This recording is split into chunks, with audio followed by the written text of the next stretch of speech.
Hello everyone. We will start the webinar at 6 p.m. sharp. Thank you.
Assalamu alaikum everyone.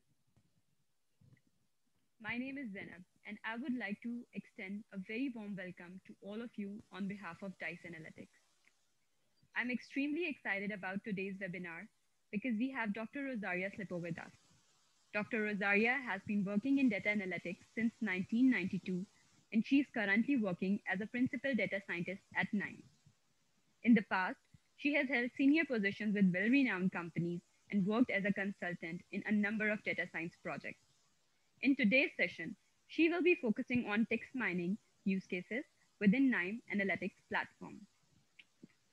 Apart from this, I would like to update all of you about the ongoing DICE Webinar League 2021. DICE Webinar League is a series of free webinars for students and professionals to gain understanding of data analytics domain. You can ask questions, get guidance, and clear your misconceptions with our field experts. For more information and to reserve your seat, please follow us on Facebook. I guess that's all from my side. Over to you, Rosaria. Thank you. Okay, welcome everybody. I am very happy to run this webinar. So today we are going to concentrate on text mining. I have a lot of things to say. If it takes too long time, then I'm going to skip some of them, but you are going to have them in the slides that I'm going to send you afterwards. So let me share my screen. Okay. Okay, so what I want to talk about today, if I have time, I'm going to give a little introduction about the KNIME company and the KNIME software for those of you who don't know it. It's going to be short.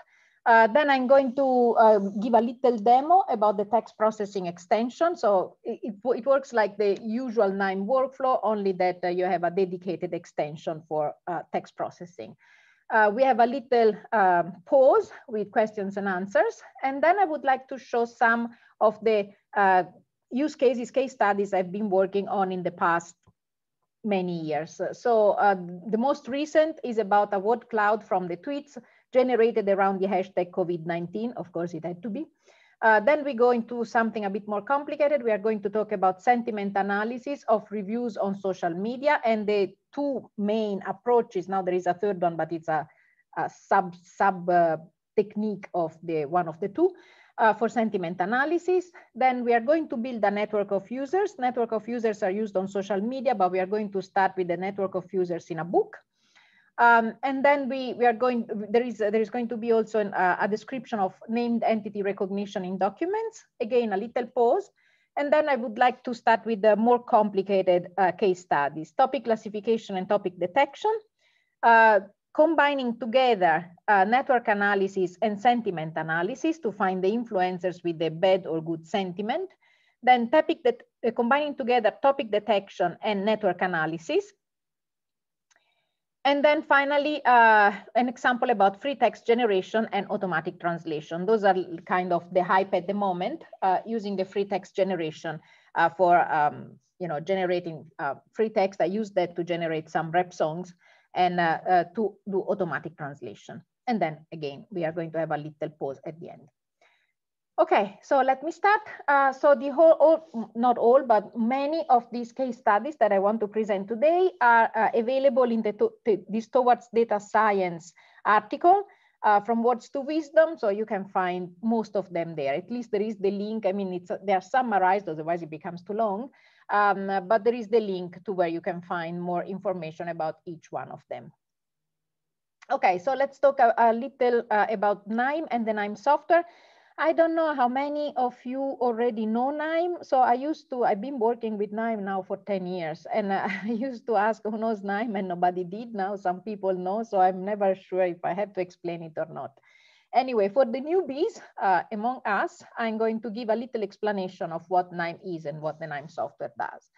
So KNIME, it produces two main software for data analytics. One is the KNIME Analytics Platform, which is open source, and the other one is the KNIME Server. The KNIME Server is the one that is used for operationalizing data science. So let's have a look how it is. If I want to import data, blend data sources, data wrangling, ETL, So all these kind of things, and then I want to train a model and visualize it. Then in this case, in this creative phase, I can use the KNIME Analytics platform, which is free and open source. But if I want to deploy my model, or at least if I want to deploy it in an easy way, that in a controlled environment and with all the commodities of the modern IT infrastructure. So if I want to do that, then and if I want to consume it as a web application or as a REST service application, then in this case, I need the KNIME server that it's used to productionize my solution. So how does I am going to present only KNIME Analytics platform. So I'm going to show you how to build an application. If you want to productionize it and use all the all the commodities of the IT infrastructure, that's going to be another presentation. So KNIME Analytics platform is, as I said, open source and free to download. It's not only free, it's also based on visual programming. Based on visual programming means that instead of having to write a code, so line after line of code, you just drag and drop the blocks, and each block implements a dedicated task. And if you build a pipeline of these blocks, you are going to build your application from A to B. Each block, as I said, dedicated to a given task, it's called a node in the KNIME lingo. Each node has an input, one or more inputs depending on the task, and one or more outputs depending on the task. So it accepts the data from the input, it produces the output after execution. The status of the node is reproduced here under the node by this traffic light. And when you create it, is absolutely ready to do nothing. So red traffic light. If you configure it, so you give it all the right specs that the node needs to perform the task, then it's yellow light configured. And then if you execute it and everything is successful, then you get the green light. If something goes wrong, then you get the error message. Node after node, I build this pipeline, and this pipeline of actions, of tasks, is called a workflow. Okay.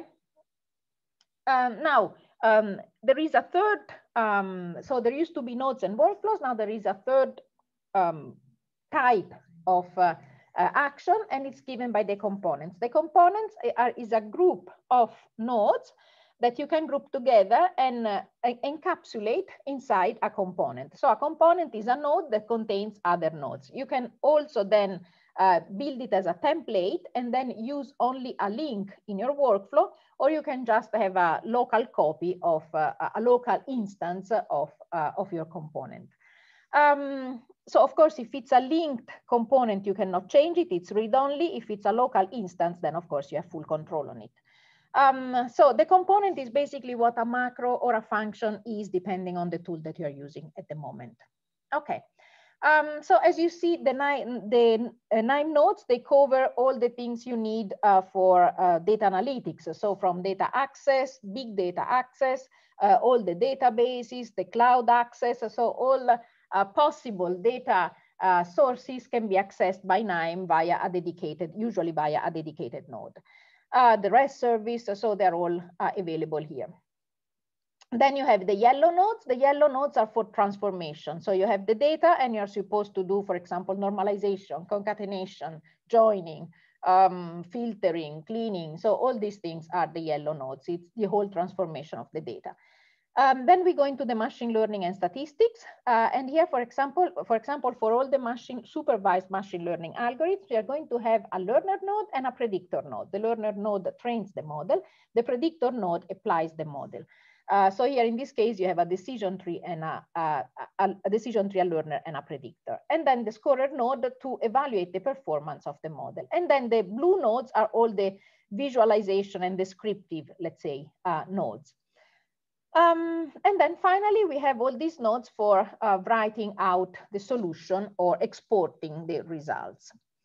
Of course, KNIME is not only open source, we say it's also open as an architecture, because it can integrate not only with all different data sources, but also with all different tools. So you can integrate, for example, with R and Python. So it's visual programming based, But then, of course, if you have to interact with somebody who has a Python script or wants to program in Python, there is a Python integration. Same for R. Same for a number of other tools. We can read data from SAS, from MongoDB. We can integrate with TensorFlow. I'm going to show that today with the Keras libraries. You can integrate with a full landscape of data analytics tools and data sources. Okay, so here I have a little video, but I'm not going to show it. I'm going to show you a direct demo. Okay, so for example, this is my KNIME Analytics platform. What I'm going to show you is how to build this workflow here. This workflow here is a sentiment classification workflow. So I'm going to show you how to do it. So first of all, I right click and create a new workflow. So new KNIME workflow, and I called it already webinar demo. So I'm going to call it webinar 1. I don't know, something like that. Okay, so here it's open. And then I want to use, when you install KNIME Analytics platform, you are going to have this example workflows folder by default in your installation. And there are a number of little examples just to get an inspiration of what you might want to do. For example, in the basic examples, you're going to find examples of data wrangling, examples for machine learning, and something like that. So anyway, those are examples of workflows that you might want to use. You might want to use as start point. Okay, so in the data, there is a bunch of data. So let's see if I find it. I want to use the IMDb data set, right? It's just a sample. It's 1,000 positive and 1,000 negative reviews of movies, right? So it works like that. There is an index that works as an ID. Then there is the URL of the comment. And then there is the text of the comment. And then that's the review. And then at the end, somebody manually has been reading this comment and saying it was a positive comment or it was a negative comment. Okay, so when I don't know if you saw what I have done, right? Here I found my data. I just drag and drop it, and then this automatically created the right node to read this kind of data. The right node is a CSV reader. It is pre-filled with, for example, the path of the file, and this one is a preview of the content of the file. It looks okay. Doesn't look as if there are major mistakes. So I'm going to accept it, and okay, one now I remove it. So delete, and I keep only one. I'm going to accept it. And then if I double click, the configuration window of the node appears again. If I right click and then I say execute, the node is executed. Right click and configure, I open the configuration window again. So as you see, if I right click on any node, I get this context menu with a number of options, including the delete for the node. Okay. So I have created the node. I have configured the node. Actually, it was configured automatically and it seemed okay, but I can change it, right? I can say, for example, that instead of having the index as a self-standing column, can be a row ID. It can be the index can be the row ID. I don't want to do that because I'm not sure if I need it later. But so I can change the configuration of the node. Okay, so again, I want to execute it. As I said before, right click and then execute. Otherwise, you click one of these two buttons. This one executes the selected nodes, and this one executes all possible nodes, all the nodes that can be executed. Okay, so now it's executed. Right click and let's select the last option. The last option shows me what the output of the node is. Now this one is a bit boring because of course it's a reader node. So the reader node only contains the file, the data of the file that has been read. So it's exactly what I've seen in the preview. But for other nodes, it's important because, you know, if I do a transformation and in my head, I think that the transformation goes like that, but actually I've implemented something different. Being able to see the result of each node is a good debugging option. So let's give it also a comment. So for example, reading the IMDb data.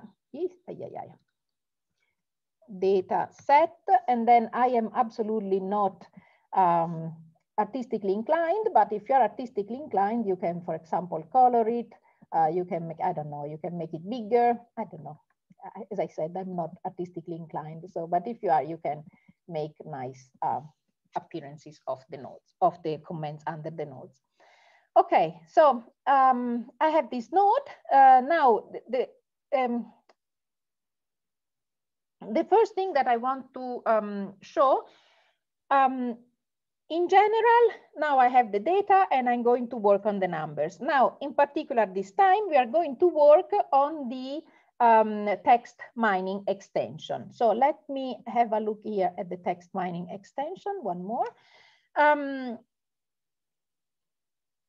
So the text processing extension, you can go onto the KNIME Hub.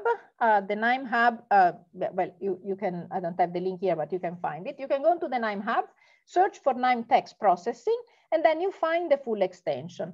To install it, you can just go into File, Install KNIME Extensions. Then in the next window, select KNIME text processing, and then you follow the instruction. And then this is the extension that is going to be added to your KNIME Analytics Platform core. Otherwise, you just drag and drop the extension from the KNIME Hub into the KNIME Analytics Platform, and then KNIME is going to ask you automatically if you want to install this extension. Why do I need a special extension for the text processing? In this case, I'm not going, so I have to work on sentences and on paragraphs, even on books, right? So very long, can be very long text. It can be tweets, but it can also be books. So I have to be prepared for all kinds of structures. Also, those paragraph sentences, whatever they're made of words. Each word can be tagged. So for example, I can say that one word is a positive word, or I can say that one word is a disease, or I can say that one word is a city, or I can say that it's a name. So I can tag my word according to the kind of information that I need to attach to them. So it's not only text that I work on, but it's kind of rich text that I work on. So to work on this kind of text that I can import from PDF, Word, simple CSV, and so on, I need to create a special structure, which we call the document. Then once I have the document, I can work on the words inside, for example, by tagging them with extra information. I can clean it with special filters, for example, that can apply only to documents. And then I can extract, I can encode the words remain left in the documents via some kind of encoding or vectorization procedure. And then after that, I can move and perform my classification or clustering or prediction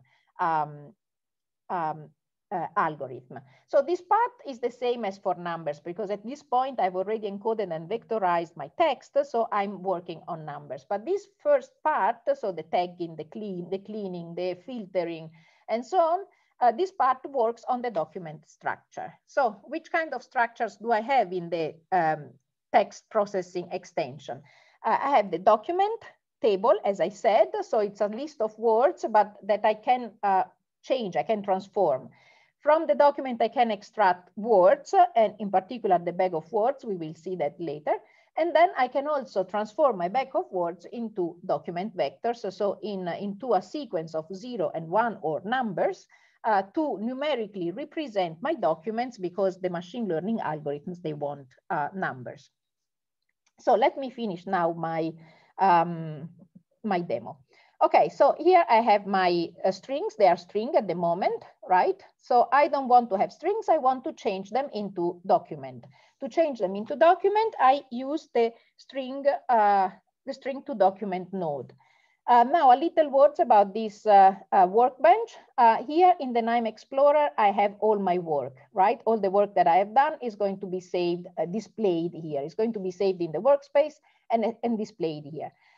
Here in the node repository, I have all the nodes that are available. The nodes that are available include the nodes of the core KNIME, but they also include the nodes of the extensions that I have installed. Then here I have installed the text processing.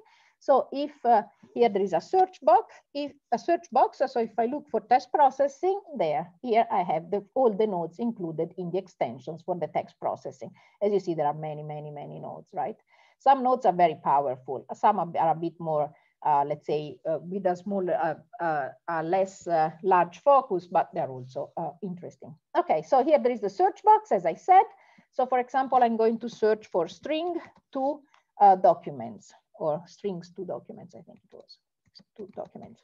Now, I didn't remember if there was an S or not, right? So this one like that performs a crisp match, an exact match of what I type with the name of the node. However, if I'm not sure, I can use the fuzzy search, which is enabled by clicking on this lens here. So in this case, if I am not sure if there is an S or not, I can use I always use the fuzzy search because I never remember anything. And then I'm going to, from the fuzzy search, I'm not going to have the node whose name is an exact match to what I type, but I'm going to find all the nodes that somehow have something to do with what I typed in the search box. So this is my node, strings to document. So I have the CSV reader selected in the workflow editor. This is the workflow editor. So I just double click the node from the node repository into, double click the node from the node repository, and that automatically creates, I'll do it again. So delete. Now I select the CSV reader, I double click the string to document, the node in the node repository. These automatically create the instance of the strings to document node into the workflow editor and automatically connects it to the selected node. Okay, so as you see, I just created this node. There is a red light. The red light is, you remember I said it's because the node is not ready to do anything. So what do? I need to configure it. So double click it, I get the configuration window. Now this one is, I have to insert information into this document structure, and the information contains for sure the text of the review.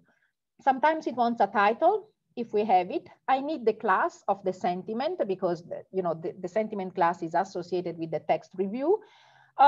Maybe some category, maybe an ID. I don't know. Let's see. So the title, I would say I would use the URL for the title because there is no title. The full text is the text of the review. The source, I wouldn't use any source because let's say that the document source is IMDb. We make it static because there is no column that represents the resource of each one of these, or maybe we can use the URL here. Yeah, maybe we can use the URL here. So use source anyway. This one is the URL. The title, we can use the text. Okay, and then we have the author. We don't have the author because we don't know the username. What else do we have here? The category come from column. And then I want to say, so the document type is a review, transaction proceeding book. We don't know what it is, a review. And then we can, we export the document. I want to write somewhere, there should be a category information. Use categories from column, and we write the sentiment information into the category column. I told you that I want to bring with me also the sentiment information because at the end I want to perform a sentiment classification. Okay, so the number of parallel processes, those are execution options, and then the word tokenizer. What the document does, it goes word by word and isolates the single words in the text. There are many tokenizers. This is simple English, so I would use just the OpenNLP English word tokenizer, but of course, if you're dealing with German, Arabic, Chinese, so you have all the different tokenizers here. The simple tokenizer, for example, this one here is the one that finds all the spaces and isolates the words based on the position of the spaces. The English or the language specific tokenizer also has a bit more information about how to separate words in a specific language. For example, in German, you are supposed to cut, they put together these words and then you're supposed to cut them at some point. Okay, so I've done that. Now it's yellow. The configuration was correct. Right click and execute. We write here some comment, like for example, we move everything to documents, something like that. Okay, and then here, if I open right click and then the last option, I'm going to see that there is one last column at the end that should contain the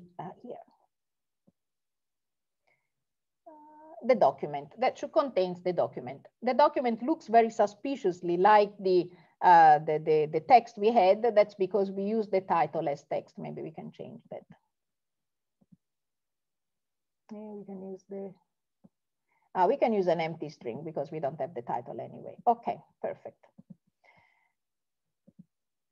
Okay, and so just like that, node after node, you build your pipeline of nodes. Now I wanted to show you something else. Here we have a workflow coach. The workflow coach is based on the usage of all the KNIME users around the world, and it tells you the likelihood of the next node. So for example, after the strings to document, all around the world, most people use a column filter. Otherwise, the second most people, they use the punctuation erasure. So let's start with the cleaning up, right? We need to clean up the text. So punctuation erasure looks like a good starting point. For punctuation erasure, we want to replace the original document column. You can also have a copy of, you can keep the original document column and have the new pre-processed document in another column, but we don't want to do that because it's an easy example. So we don't need to keep the original stuff. Okay. So this is the punctuation erasure. After the punctuation erasure, we have a number filter. So let's remove all the numbers. Okay, perfect, from the text. Then after the number filter, the workflow coach recommends to use again the punctuation erasure. We've used that already. The n-chars filter. So all words with less than n characters are going to be removed. This removes all the prepositions, the conjunctions, the disjunctions. So all these words that are grammatically important, but not semantically. So for example, here, let's say that we remove all the words with less than 3 characters. Then after the number of characters, we can, so here it recommends the stop word filter. The stop word filter is going to remove all those words that are let's say not important, so they like the end, and so these words that are used to, like, you know, well, or just to start a sentence, but they actually don't carry any meaning. So let's have a look now at all these configuration windows. They have one here is the pre-processing. We want to replace the column like before. And here there are all the filter options. So some configuration windows, they have two or three tabs. So make sure that you check all of them. And then the last one is the stop word filter. The stop word filter has 2 options. One is to use the built-in list, or you can connect another list of stop word filter. If you know, for example, that some words are not interesting in your context, then you can just add you can read a list of stop word filters from somewhere else and then feed it in this second optional port. Black triangles are necessary, required data ports.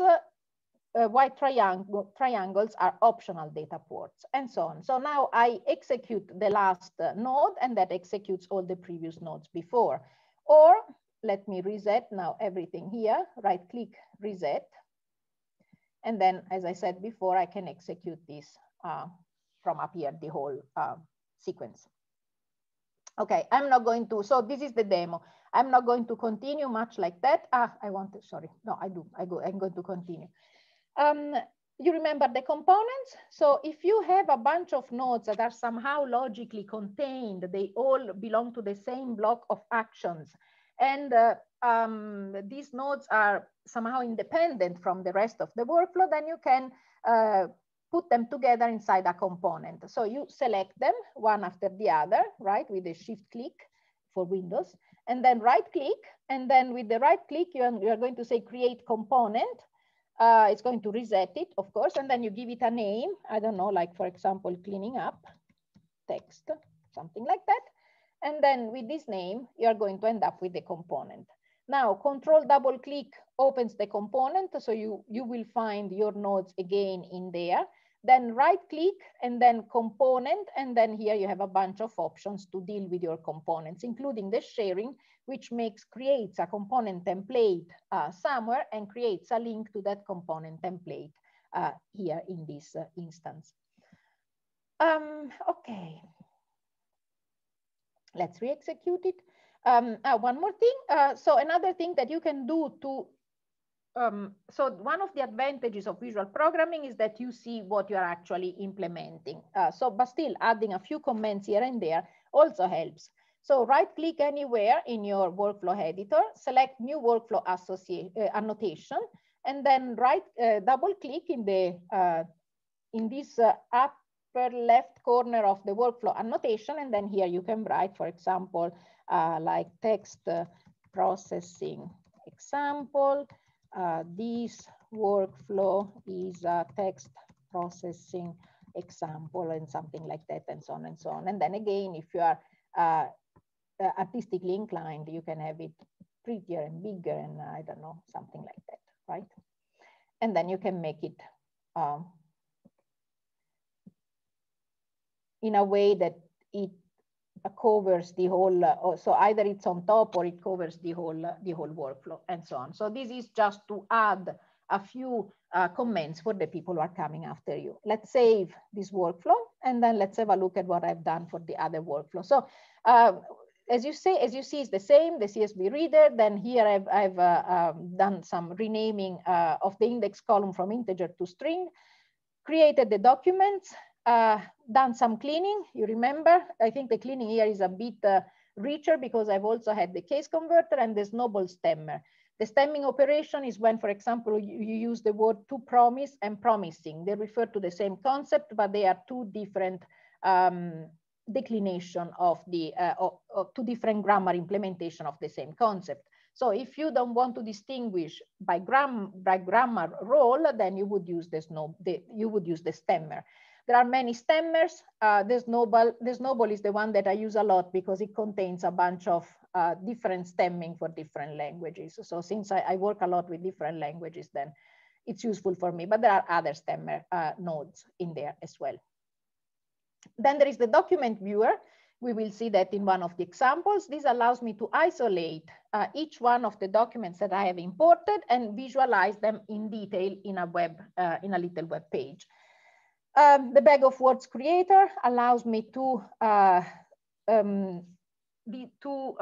separate all the words inside a document, and then for each document here, this is the index that identifies the document, and those are all the words stemmed, all the words that belong to that particular review, right? Here the document has changed, and that's the next bag of words.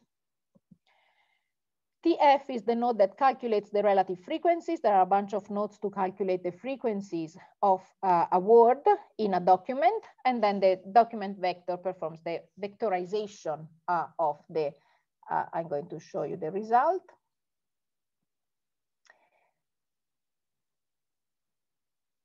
Performs the vectorization of the document. So I lost it. So let's suppose here, I have this document here. This contains the word movie with a frequency 0.06, the word absolute, the word act, the word worst, and then a number of words. But let's take the second one. The second one has the word movie, the word absolute, but very, very rarely, the word act, and then does not have the word worst, does not have the word seen, does not have the word amazing, and doesn't have the word oh. No, it does have the word oh, and so on. So this, if you have a frequency, or if you don't use the frequency, if you have a 1, that means that the word is in the text. If you have a 0, that means that the word is not in the text. And this vectorization of the document is what I can feed into the machine learning algorithm, in this case as a decision tree learner. And I'm going to tell him that the category, you remember the category, what I put in the category. In the category, I put the sentiment of the review. So I'm going to tell the decision tree to learn the sentiment based on the vector input of the words. Okay, so this was the little demo. Let's see, am I late? Oh, okay. Any questions on that?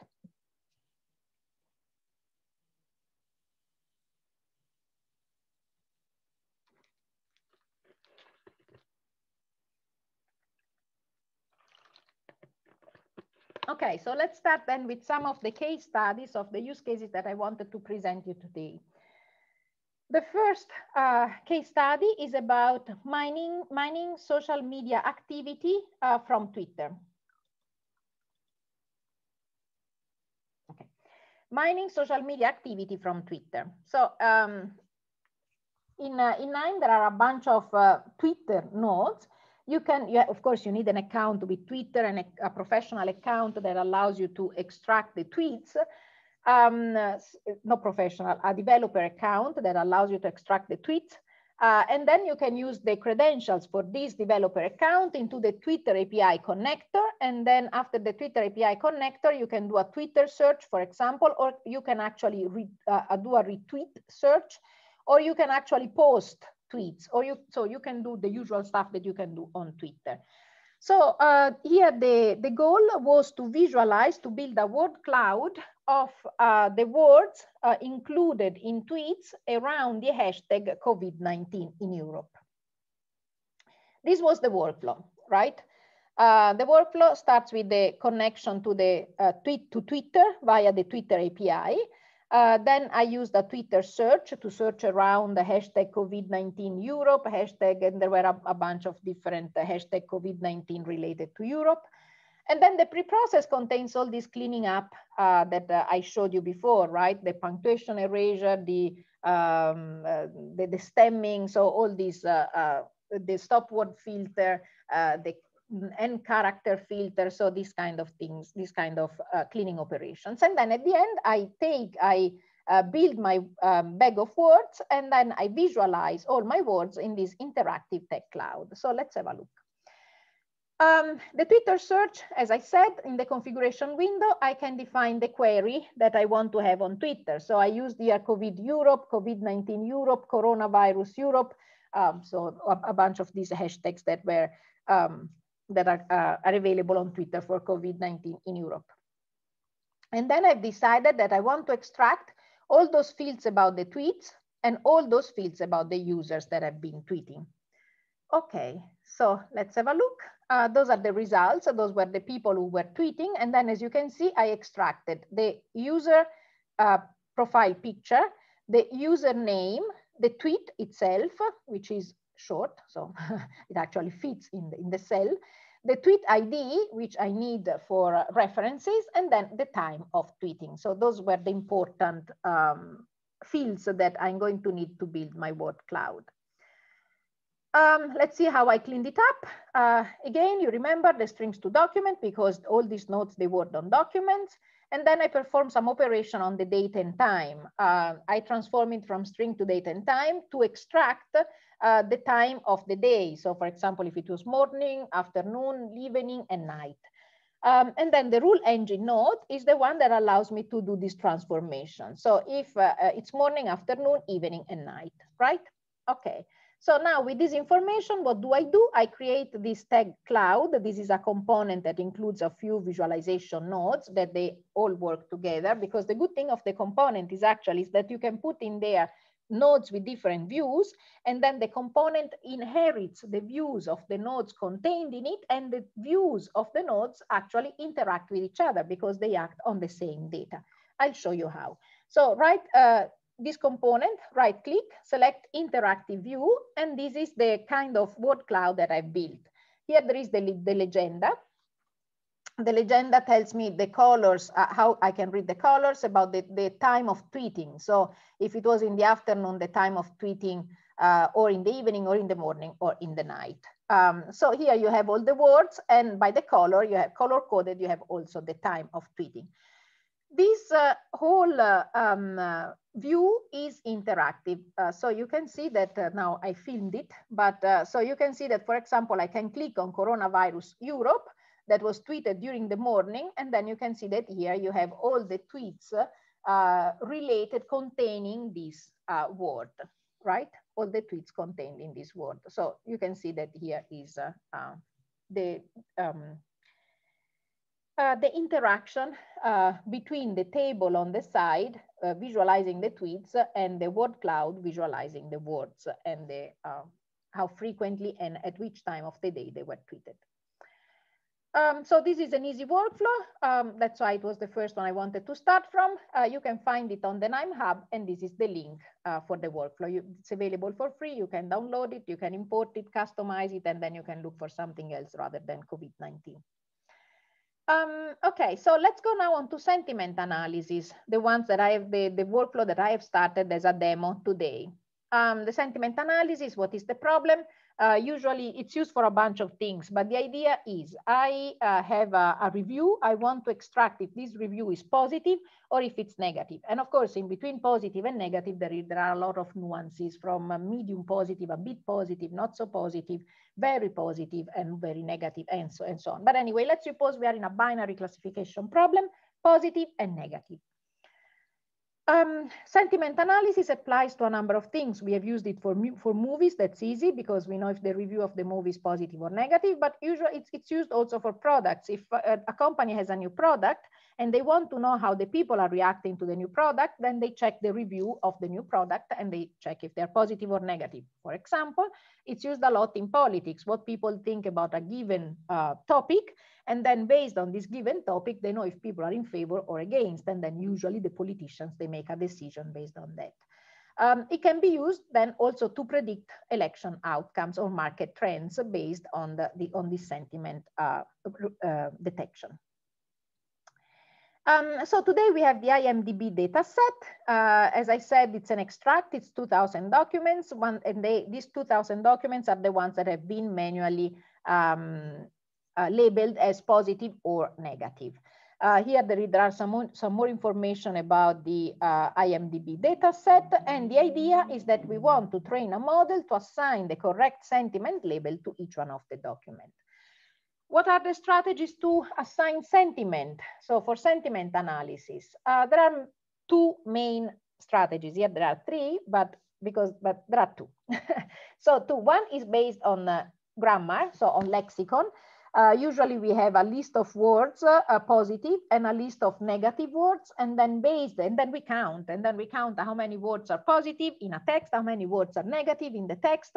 We make, for example, we normalize by the number of words. In Twitter, that's not important because in tweets, the length is fixed, so you don't need to normalize by the number of words. The difference is not that much. But in text, people, they can leave very verbose reviews, or people, they can leave very, very short reviews and they are still positive. So you normalize by the number of words, and then you count number of positives, number of negatives, and then you see if there are more positives, then it's a positive review. If there are more negatives, then it's a negative review. This is very crude. Of course, you can also introduce a few grammar-based rules. For example, if there is a negation, a positive word becomes negative. If there is a negation a few words ahead, then you can do the whole grammar analysis, and then you can see that the positive word is actually a negative word. For example, if I say, I don't think it's a good movie, good is a positive word, but I don't think it's, it makes it negative. And something like that. So I haven't done that. Here I've done the crude analysis of the review using the sentiment score as the number of positive words minus the number of negative words divided by the total number of words. But of course, it could be improved by adding grammar-based rules. The advantage of this procedure is that we don't need labels. Everything is based on the kind of words, on dictionaries, and on grammar rules. I don't need anybody to label anything. So it costs much less, and we can use the data as it is. Of course, you need to know the grammar rules. It's a bit harder to implement. It's definitely harder to implement. So let's see how it would work. Here we read our IMDb reviews, again, the strings to document. And here we use the tagging. You remember the tagging I said is some kind of information that you can attach to a word. So we tag some words as positives if they match the words in the positive list. We tag some other words as negative if they match some words in the negative list. So once I have tagged the words as positive and as negative, then I get my list of words in using the bag of words creator node.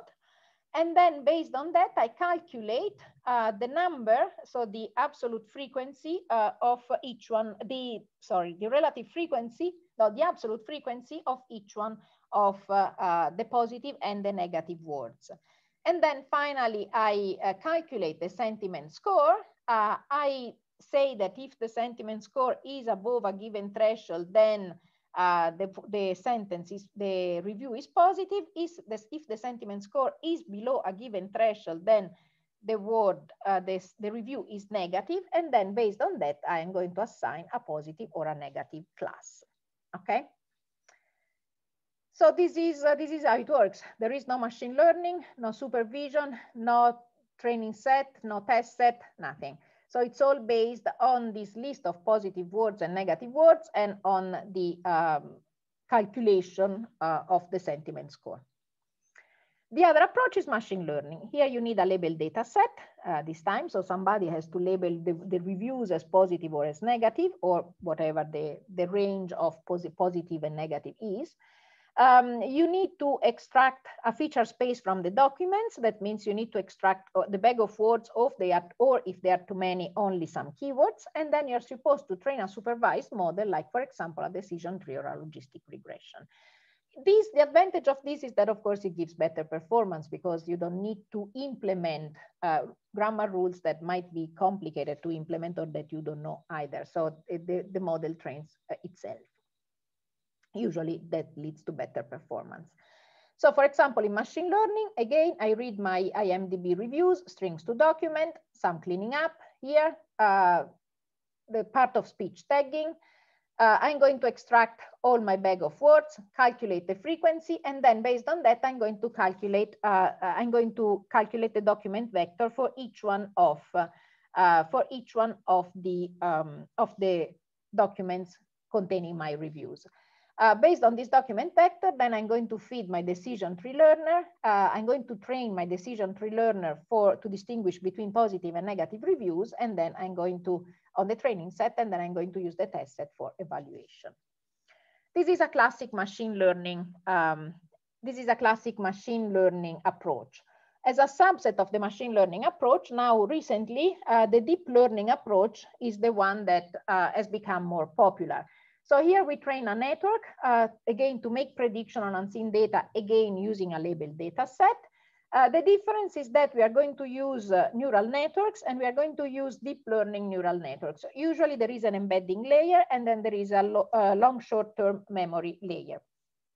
The difference between a decision tree and a long short-term memory network is that the decision tree doesn't see the history. So it just sees the review of the different, so it just sees that some words are in there. For example, the word good is in there, but it doesn't see if there is a negation before good, or if there is some kind of grammatical structure that changes the positivity of the word good. On the opposite, the long short-term memories, they can be fed with sequences of words, and the good thing is that they can remember the past. So that means if there is good and before good there is a not, they are going to understand that not good is actually a negative thing. Performance of solutions based on long short-term memory networks have been better than performance on machine learning with machine learning algorithms. They also perform better the larger the data set, right? Of course, it takes longer, but eventually the performances are better. This is the approach using the long short-term memory. The deep learning integration in KNIME is based on the Keras libraries. So there are nodes implementing different layers in the network. So here, for example, we have a network which has an input layer getting the sequences of words, one hot encoded words into the network. Then there is an embedding layer that is going to reduce the dimensionality of the sequences of one hot encoded words.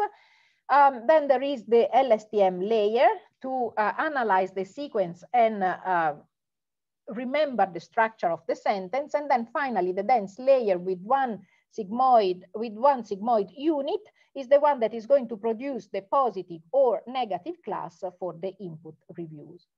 Yeah, for the input review.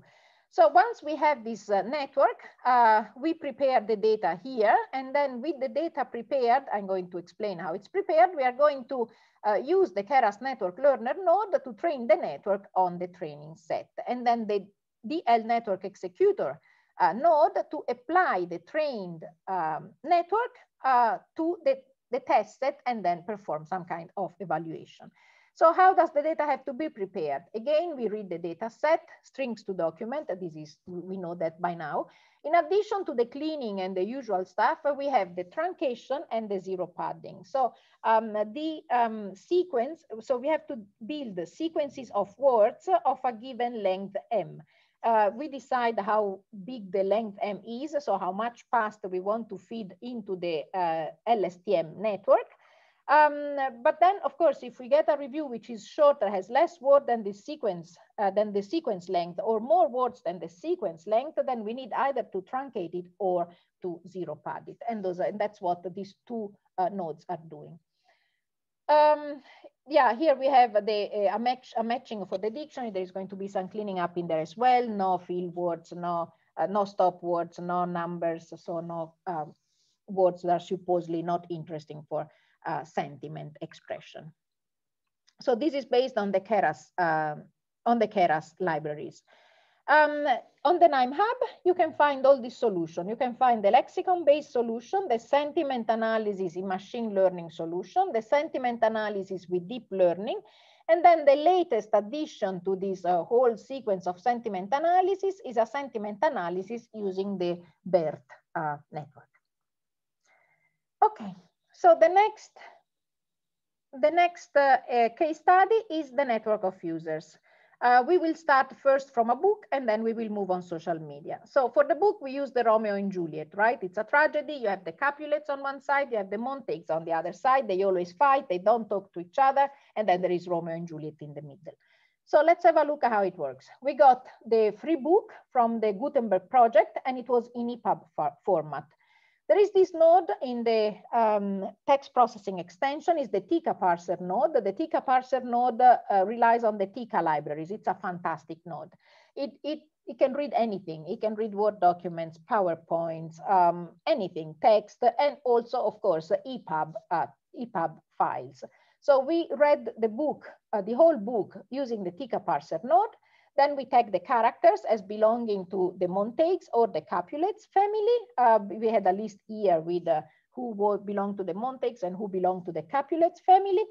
And then we build these interaction networks. So who's talking to whom and how much. So how many dialogues are between Romeo and Juliet, how many dialogues are between Juliet and the nurse, how many dialogues between Romeo and his friends, and so on, right? And so here, based on this counting that we have done here, who talks to whom and how much, we build the network, the matrix that represents the network, and then we build the graph that represents this network. We insert in there, for example, the color, if it belongs to a Capulet or if it belongs to a Montagues, and we also insert in there the pictures. We use the pictures from a theater representation of Rome, a local theater representation of Romeo and Juliet, and we enriched the graph using the pictures of the actors.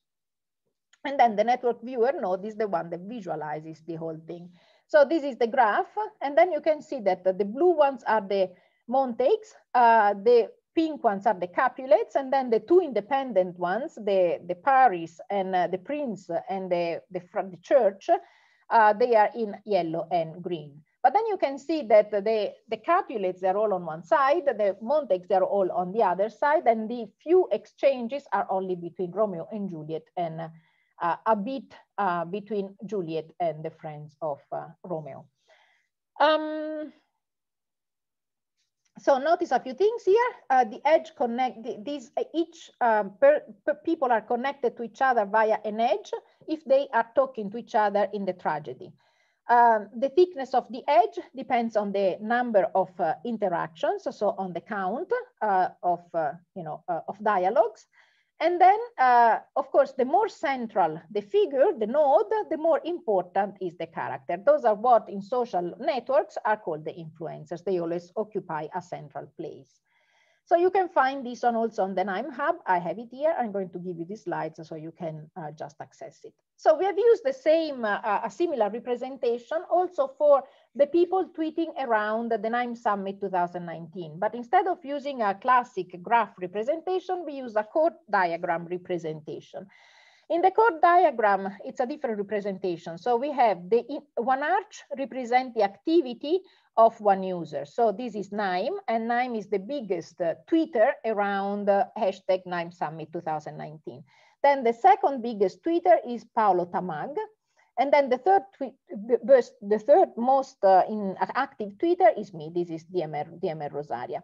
And then all the other ones, they tweet a bit, but in less measure. And then you can see that part of our activity is actually a retweet of somebody else. So, for example, you can see that Paolo Tamag is retweeting part what DMR Rosaria says and what KNIME says. On the opposite, DMR Rosaria doesn't retweet anybody, but she mainly tweets and she is retweeted. So that's how the chord diagram works. So let's see how we have implemented. Again, we read the tweets data here. We don't connect to the Twitter API because we needed to make the data available.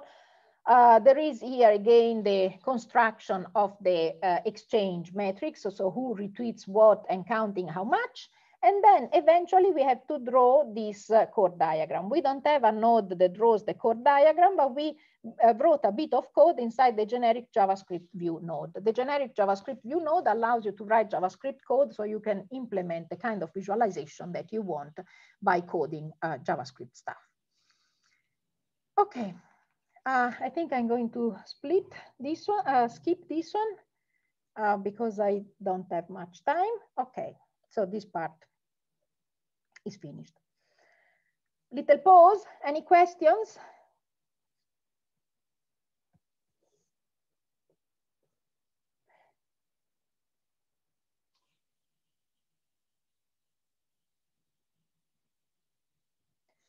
Okay.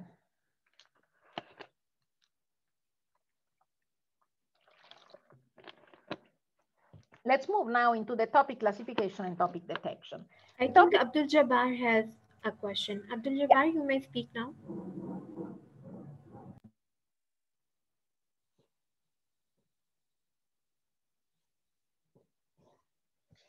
I don't see the chat, so maybe.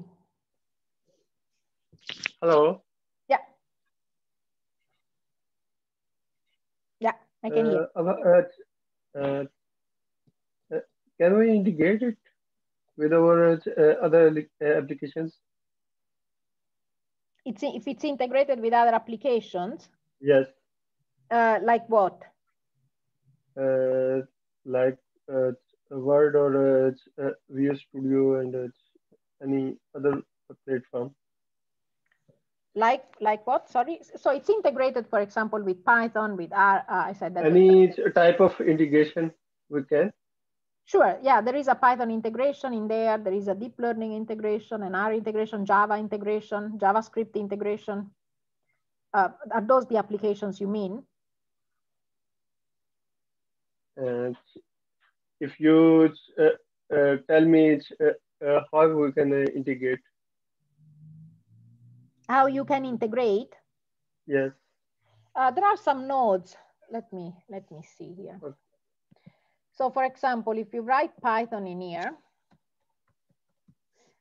there are a bunch of nodes, right? So that you can do I use mainly the Python script, but you can have, for example, the Python learnet, the Python snippet. They are a bit prepackaged to do something. So there is so let me see here if I do it. Yeah. Yeah, so those are all the Python nodes, right? They are in deep learning, but then you can also have in the scripting pure Python. So you have Conda environment propagation, you have a bunch of Python nodes, and that's how you can do it. So if you use, for example, the Python script node, you just create a node. And then here you have a space where you can write your Python code. You can use the inputs. Those are the columns available from the input port. The flow variables, I didn't explain what the flow variables are. It's a bit more an advanced topic. But so anyway, the flow variables are the parameters that you create at some point inside the workflow, and then you carry with you through the whole branch. So you can use these inputs. For example, if you are here, you are going to say index. Yeah, so it's going to isolate this feature from the input table. You can use here, there are no flow variables because I didn't create any, and then you can write your code here. Then here you have these two buttons, execute script and execute selected lines, that allows you to do some debugging if something is not working, if something is not correct. And here you would have all the error messages or not of your script. So you can do it like that. So there is this one, there is the Python integration. You can also use Java. Okay, you can also use the JavaScript, the Java snippet node. Here, the Java snippet node, that's another one. So, and here it's the same, it works in a similar way. So you have an environment here. And then the environment is going to give you place to code in Java, including the feature from the input table. And yeah, so, and then you can add inputs, or you can add output, and then you can get something out of the node by just coding in Java. So those are the kind of things that are integrated in KNIME. Okay, thank you, Rosaria. You may also check your Q&A section. Yeah, I found it, yeah. Before I couldn't see, sorry. Sure. You can also find questions in the chat section. Yeah. Thank you. So please tell the difference between bag of words and word to vector. The word to vector is another thing. So the bag of words just extracts the words and makes a list of words. So if I have in a sentence, I am Rosaria, I'm going to have a bag of words with I am Rosaria. So there is no thinking. The word to vector is a different thing. So you use an embedding layer, and then you use the embedding layer to map the input words into another space, and you try to keep the semantic similarity of the words. So words that cover the same role in the sentence, even though they are different words, they are going to map close to each other after the embedding layer. So it's a transformation, really. So those are two different things. I have an article about the word to vector. I can send it to you. What kind of programming language is KNIME using? KNIME is programmed in Java, if that's what you mean by using. Otherwise, you can write in there a lot of integrations, as I said. So in Python, in R, in Java, in JavaScript, there is also Perl. So there are a bunch of nodes that integrate different kinds of languages. Is KNIME software free for scholars? KNIME Analytic Platform is free, is open source. You can download it, scholars or no scholars, is free for everybody. This software is mainly used for text mining, or is it usable for other deep learning? It's used for everything. So this one, what I'm explaining today, is the text processing extension. You can also use the image processing extension. You can also use the core KNIME, which is just the numbers. There are a number of extensions. So let me see what I can show you here. They are in, let's see if I find in community nodes. You find a number of these extensions. Of course, you see here, there is the Python scripting is an extension in the community. And then you have, now I don't know if I've installed all of them. But for example, let's say image processing. Here, you have the KNIME image processing nodes. They are here. They are in the community nodes. And then, as you see, there are a bunch of nodes to build neural networks, to build convolutional neural networks, to build, to do segmentation, to do filtering, to do, anyway, there are many, as you can see here. Those are all image processing nodes. So it depends. The core does only numbers, but then you install your extensions, and then you get into the text processing, into the image processing, into the whatever you need to use. Chemistry, there is also an extension for chemistry, an extension for biology. So depending on what you need. Can we use it in building family tree? You mean like in genealogy? I don't know. I've never done that. I'm not sure. Probably, yeah, why not? Sure. If I have a census data, no, sorry. Can I train the model in GPU? Yes, it's based on Keras. If you install Keras for GPU, then you can train it on GPU. Of course, you need a machine with GPU, yeah. if I have a census data, can I use KNIME to build a family tree and see the relation between the census? I think it's possible. As I've never done it, but I think it's possible. Sure, why not? Sure. Sure, you can do that. It's a visualization thing. There is, I don't know what is behind, but it should be a visualization tree. How can we differentiate negative words like not good or something else by vector embedded? As you said, this will just match the word with the list of words. We don't do the vector embedding if we do the lexicon-based approach. In this case, we just go, so we tag each word. Let's say we have the word good, better, fantastic, they are positive words. And then the word bad, worst, terrible, they are negative words. So every time I find good, I say +1. Every time I find fantastic, +1. Every time I find better, +1. If I find worse or bad or one of the other negative words is -1. So at the end, I have a number of +1 and a number of -1. Then I normalize by the number of words and then I do the difference. If the difference is positive, then it means that the whole sentence is positive. If the difference is negative, that means that the whole sentence is negative. This is, of course, a crude cut.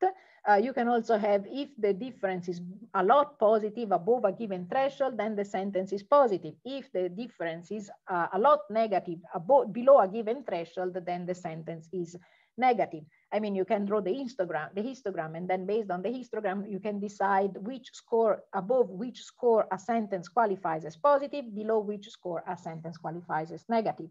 So there is a bunch of hand adjustment if you use the lexicon-based project. The vector embedding is used to transform the words into numbers and then to feed these words into a machine learning model. Machine learning models cannot deal with strings, so we need to transform the strings into numbers.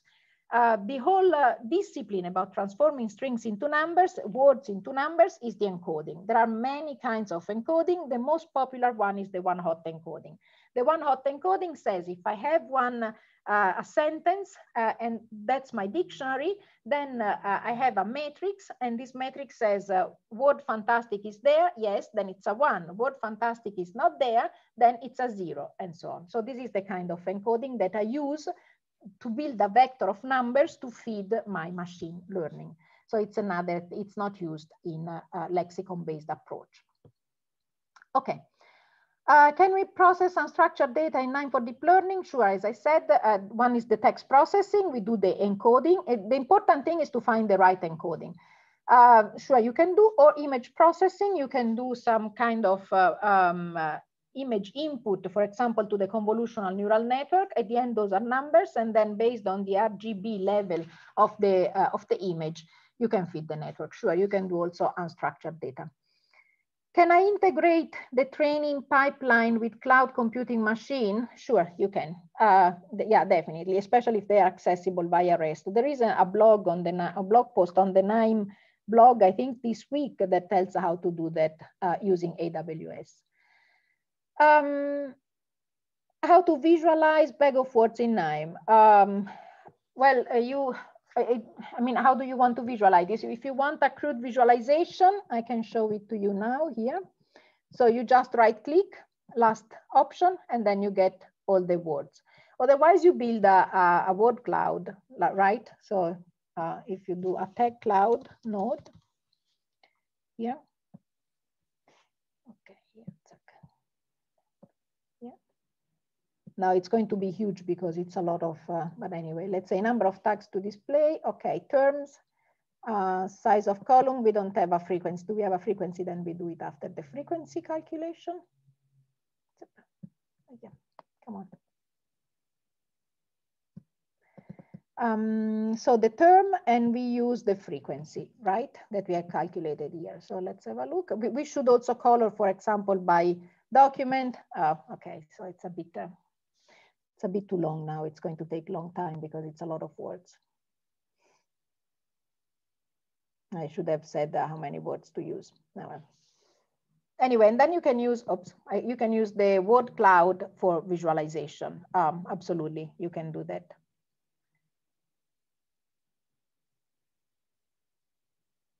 Yeah, so it's going to take a bit of time now because it's a lot of words. I should have done only the top end words. Let me stop it. Let's take a row filter.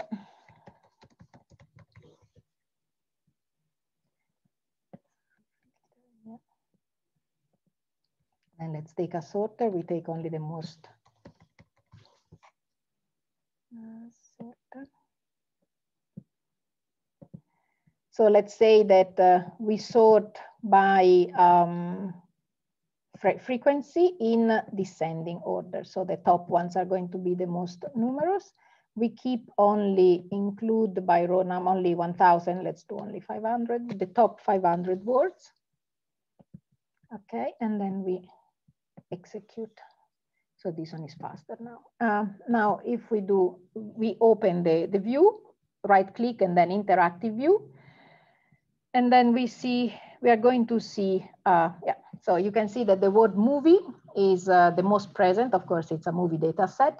Then the word film is the second word. And then you get major, family, nightmare. And yeah, so that's the visualization of the bag of words. I don't know if these answered the questions, if that's the kind of visualization you wanted to see. Anyway. Right. Can I elaborate sound like wave track? Oh, nice question. Nice question. You can. I've done one analysis on that, trying to. So it was an episode of Friends, and we wanted to extract who was talking, identify who was talking at each time. So it's possible, definitely. I want to do some more on that. Yeah, sure, you can do that. And then we have also an FFT component that allows you to extract the fast Fourier transform of the sound. How can we get the KNIME Analytics tool? That's easy. Okay, so the KNIME Analytics tool, you go into, okay, just a second. You go into KNIME.com. That's the web page, and then download here. Can you see that here? Download. And then you download, and then you follow the instructions. You give a few information, and then you say download, and then yeah, there is some documentation to get started. How we make a grammatical formula for text mining? Tell us an example. Oh, okay. So an easy one. Let me see. So let's see here. Now, this one, I don't have it here. But for example, you use a math formula node, right? So there are two nodes that are very useful to do that. The rule engine node, so I don't have the dictionaries here. And the other one is the math formula node. The rule engine node allows you to define rules, right? And then you can say, for example, that if a word is, let's say good is positive, but then you have not good, then you would say good is +1, but then if there is a not in front, is +1 - 1, and then it becomes 0, or +1 - 2, I don't know, something like that, and then it becomes -1. You can do that, the definition of the rules, you can do that in the rule engine, it's the easiest, or in the math formula. The math formula just allows you to create a mathematical formula. Otherwise, here, for example, you can say if sentiment equal pause, then, I don't know, +1, for example. Otherwise, true, 0, something like that. And then you give it here, score. And then you can do a bunch of if, right? If, not, if. And then, for example, here, if you execute it, you are going to get, let me see. Oops. Yeah, you're going to, sorry. I have this Q&A window that goes around. So yeah, you can see the score based on the rules that I've created. So you can do more or less complicated rules, right? So you can say if sentiment equal pause and I don't know, something else. Now I don't have much stuff here, but let's say index oops, equal 0, 0, 0. That's a string. So, And then you can combine. Here you have the input columns, here you have again the flow variables, and here you have all the operations that you can apply to create the rule. If you don't know what an operation does, here there is the description, and that's the editor. So each rule is built by an antecedent. So the antecedent is the one here that I build using these operators. And then there is this sign that indicates that that's the assignment. The else is defined by true. So if something is not verified, if none of the rules above are verified, then you just put a 0, for example. And there you can do more and more rules like that. I hope this answers. Otherwise, you have the math formula. The math formula is easier. You just define a math formula. I don't know, for example, you can say now, those are all strings, but you can say, for example, the row index plus 3, for example, and this one becomes a new column and you convert it to integer, and then you can calculate, I don't know, there is some number. Of course, here I don't have any numerical inputs, but you can do even complicated formula here. Can we mine the text from any social media platform, whether it's secure or not? No, that's not, of course. Twitter you can do, because there is the Twitter API. You can do also LinkedIn and Facebook, of course, but you need the permission of the person or the profile you are trying to mine. Of course, there are some protections of the profiles. Yeah. So it depends on it doesn't depend on KNIME, it depends on the kind of protections that the connector allows you, on the kind of protections that the social media platform has, and what the connector, so on what they allow the connector to do. How do we make a grammatical formula for text money? Well, the grammatical formula, what do you mean? Okay. The grammatical formula you have to build. So if you have, for example, here. I have an example. I can send it to you. It's not that easy to do. That's why this approach is actually quite complicated to implement. So let's suppose that here you have that the term. Okay, let's cancel everything here.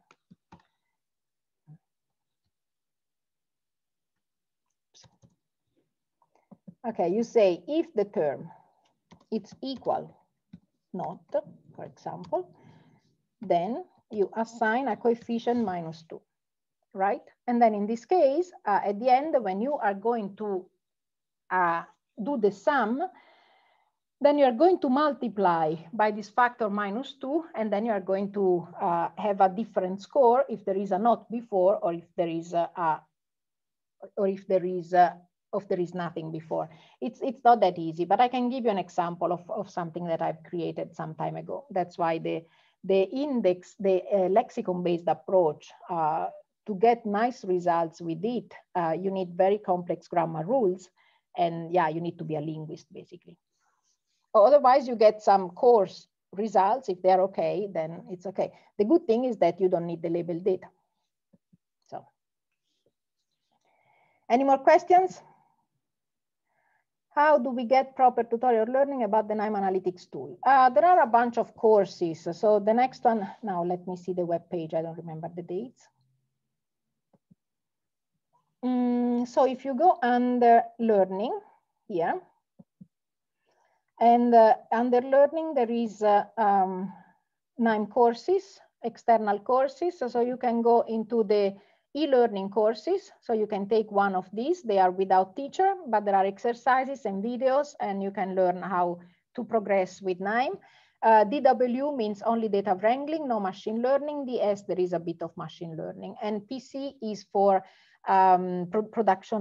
productionization, so deployment and monitoring of the models. Otherwise, if you want to do courses with teacher, then here those are the online courses with teacher, but these one, of course, they are not free, they are for paying.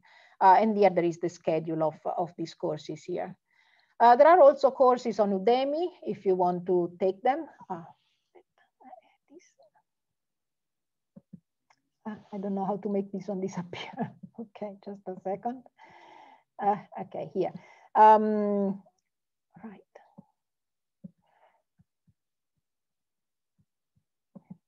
Yeah, so the self-paced courses, the e-learning courses are free. The online courses, they have a fee. So I think it's around 200 euro for the online courses. Yeah.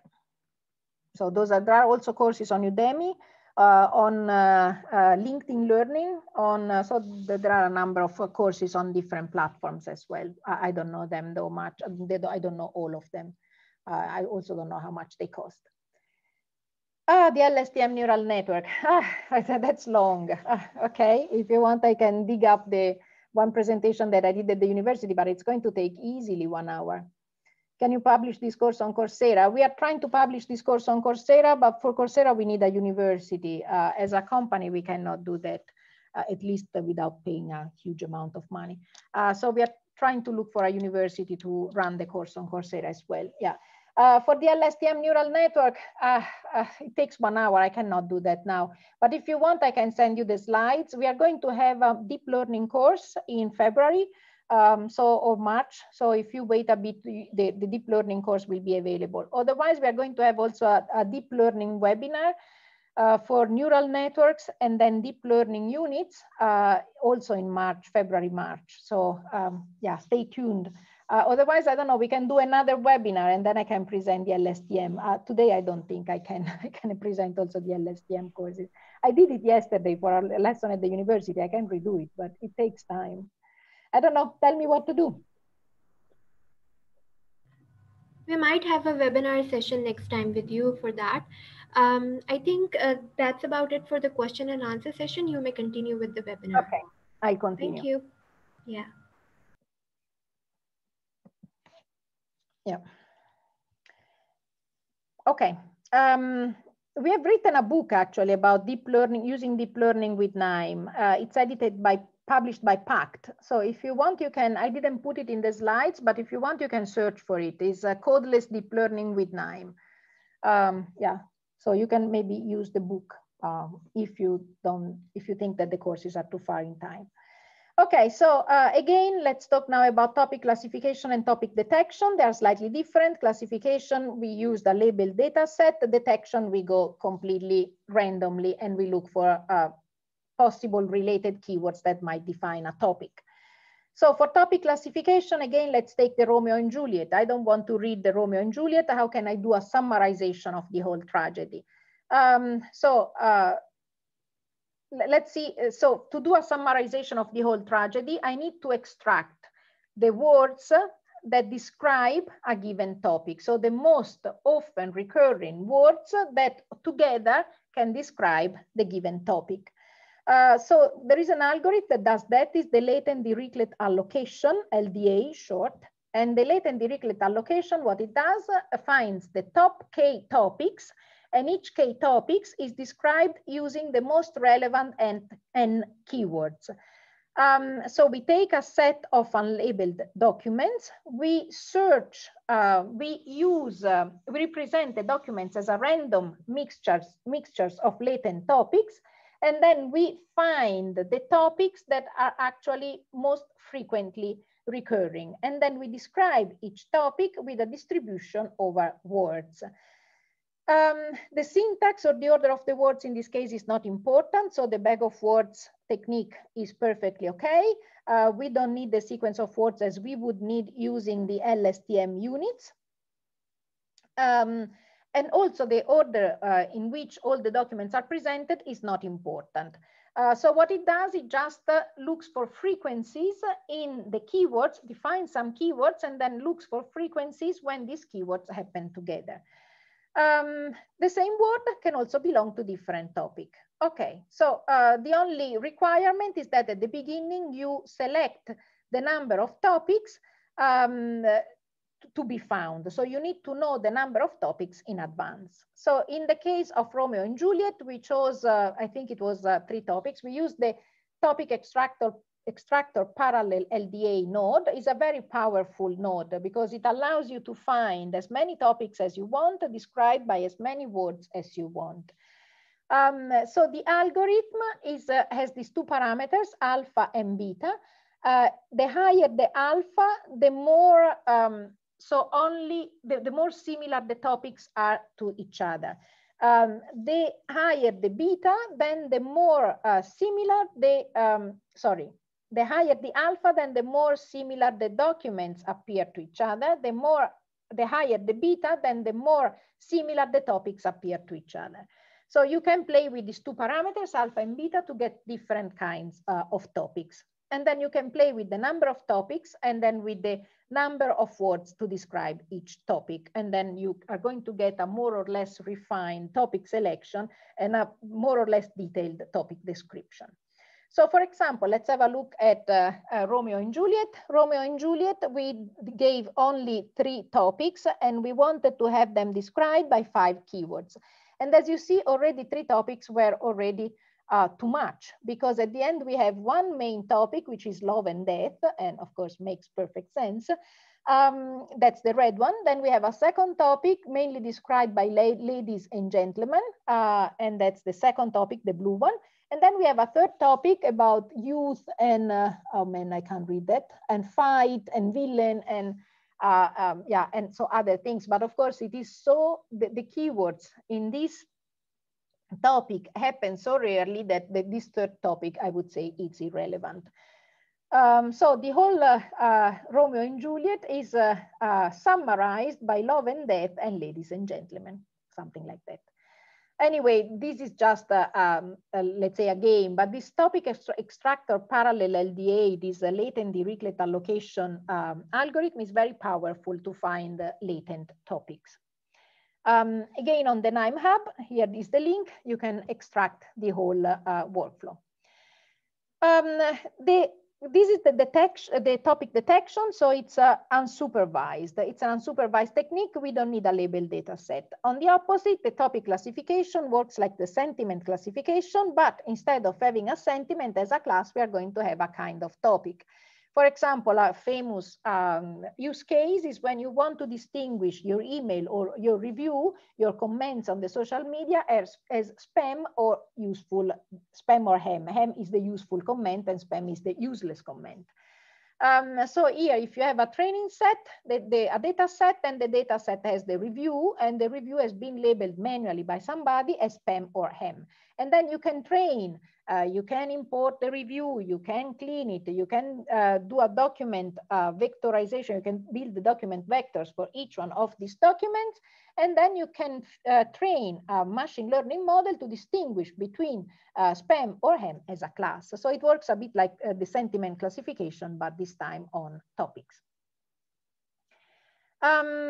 The interesting thing is that when you have a sentiment classification, like for all the classification, this is not only for text processing, you need actually 2 applications. The first application does the training of the model, and the second application takes the trained model and applies it to a new set of data, and then performs the next classification on the new set of data. So this is the deployment workflow. So you need 2 applications. Again, for this spam versus ham, that's an easy topic classification problem. There is an example on the KNIME Hub, and then you can download it from this link here. Okay, so now let's do something a bit more complicated than what we have done so far. We can use we can combine, we have seen how to build a network of users and how to find the influencers, right? Those are the ones more centrally located. And then we have seen how to qualify a review as positive or negative. So what about if I want to combine these 2 things, influence and sentiment? Okay, so it's a classic. Once you have a new product, you throw it on the market and then you watch the social media to see what people say about that. Now, there are going to be positive people, there are going to be negative people. Now, do you want to answer all the negative people? Probably not, because the negative people, there are of many species. The ones you want to address are the negative people who are actually influencers, that the ones that people listen to. The ones nobody listens to, then you don't want to actually waste your time in talking to them too much. So here, the original case study was on a forum on a product, but we decided to, of course, just to be able to redistribute the data, we decided to use publicly available data from the /.forum. The /.forum contained a number of chat rooms where people could talk about whatever, software, philosophy, science fictions, and politics and other stuff. So I used the politics because it was the biggest chat room, the biggest populated data chat room, the biggest, the chat room with the largest amount of data. So I want to find who talks to whom, who's an influencer, and who's positive and who's negative. For the text analytics, I have this, I use the lexicon-based analysis. That's the one where I implemented a few of the grammar rules. I'm not a linguist, so the grammar rules I've implemented, they are very, very coarse. And then on the other side, I have the network mining. I want to see who's talking to whom and then count the number of interactions to build my network. And then in the network, I want to find the influencers. Okay, so those are the two visualizations. I'm going to visualize the positive and negative words. I'm going to visualize the whole structure of the network. And this is the workflow. So here I read the data. In the upper part, I check who's talking to whom. So basically it was who posts stuff, who posts some comments, and who replies to the comments. The people with a lot of replies, those are considered, are considered influencers. So what I do here, I calculate my edge table, you know, who's talking to whom and how often. I build my network graph like we have done before for Romeo and Juliet. I filter a few nodes that, for example, people didn't want to give their name, so they all ended up together in this anonymous node. I extract the largest component, and then here, via the centrality index, I'm going to calculate which are the influencers and which are the followers. So each person is going to have a follower score and an influencer score. In the lower part, I'm going to use this dictionary tagging. I'm going to use this dictionary tagging to perform the sentiment analysis. Again, here is very crude. I didn't use many grammar rules. Please download it. It's here to be downloaded from the KNIME Hub, and then see how it was implemented. And then inside this meta node, I calculated the scoring for each document, if positive or negative, and then the scoring for each user. If supposing the user has many posts or comments, then the total positivity or negativity of the user. And then here is the whole visualization. So let's have a look at what happened. So here I plotted a scatter plot. Those are the users, and the green ones are the positive users. The red ones are the negative users, and the gray ones are the neutral users. Then here you have the leader score, and here you have the follower score. So as you see, Peanuts was the most aggressive negative user. But then if you check by the leader score, he has a very, very low leader score. On the opposite, Cat Beller was not so aggressive as Peanuts. His negativity was not as high, but he was still a negative user. And his leader score is much higher than Peanuts. So in this case, this Cat Beller is probably the guy that I want to talk to see why he's upset about the product. Notice that the most, we are talking about politics here. They were talking about politics here. But so the highest leader, the people with the highest leader score, they are actually the neutral guys. And I think it makes sense because those are the ones people listen to because they trust them. Okay, so this is how you can combine sentiment analysis and network mining.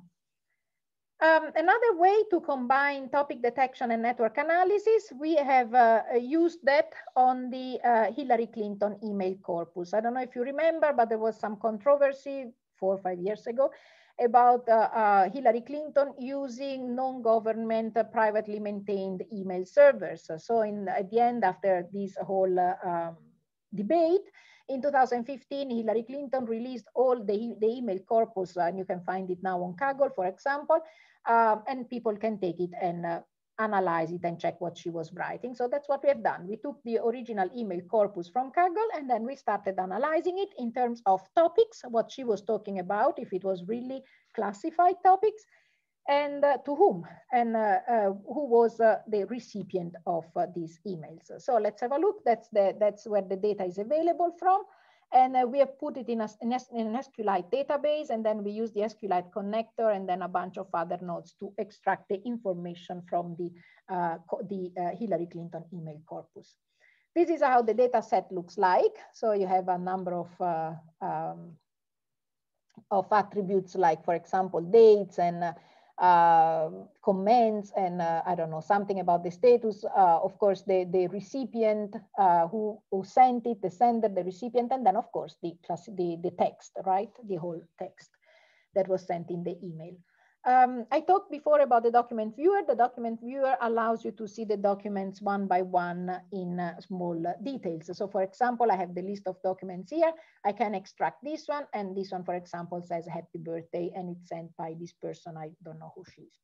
Okay, so let's see now, let's extract the topics in all these email corpus. We decided to extract 10 topics using this LDA algorithm, and to extract 10 topics, each topic described by 5 keywords, right? So the whole thing is the same, just reading the data, cleaning up. There is some more cleaning here. Then we perform the strings to document. In the pre-processing, there is some additional cleaning up of the text. And then finally, we use the LDA to extract these 10 topics described by 5 keywords. So let's see what these topics are. So the top topic is called tomorrow talk, let's talk tomorrow. The other one is about some meetings in the department. Another one is about Obama and Clinton. Then China party minister election, some Benghazi information, Israeli. And then the last one, for example, is women, world, people united, and security. Let's check the last one. Let's do that later. So this was what came out of this training model, right? Those are the 10 topics described by 5 keywords each that came out of the data set. Now in the deployment model, we take the topics, we take the topic assigner, so which topic belongs to what, and then we start to count the emails. So we start to generate.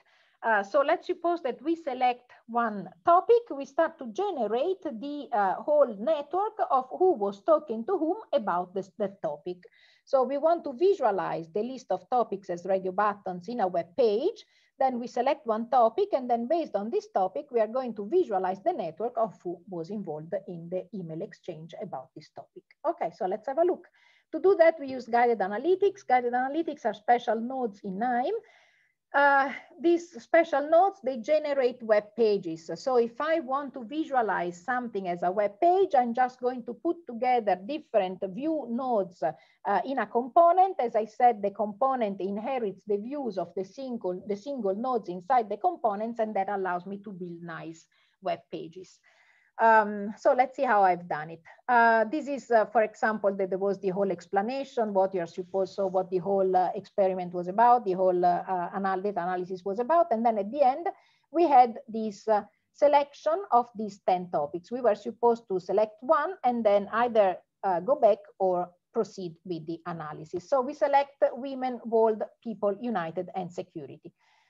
So let's see, we press next, and let's see who's talking to whom about this topic. So you can see that the blue node, this is the network of the email exchanges about this topic.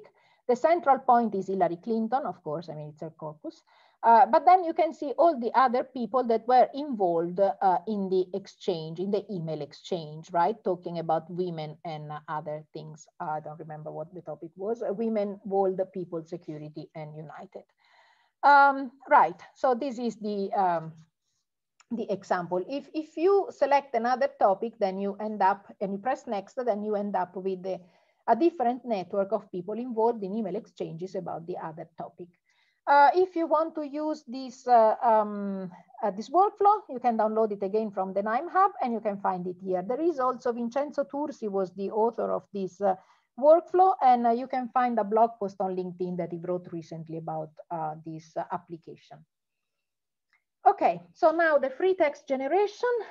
Okay, The free text generation, so I had a bot, right? And I wanted to give the bot some kind of speaking style. There are 60 different speaking styles. Which speaking styles can I have? And I remember I was checking, and there was, the declamatory, the gossip, the incoherent, so all flowery, funny, and so on. So I decided to go for two.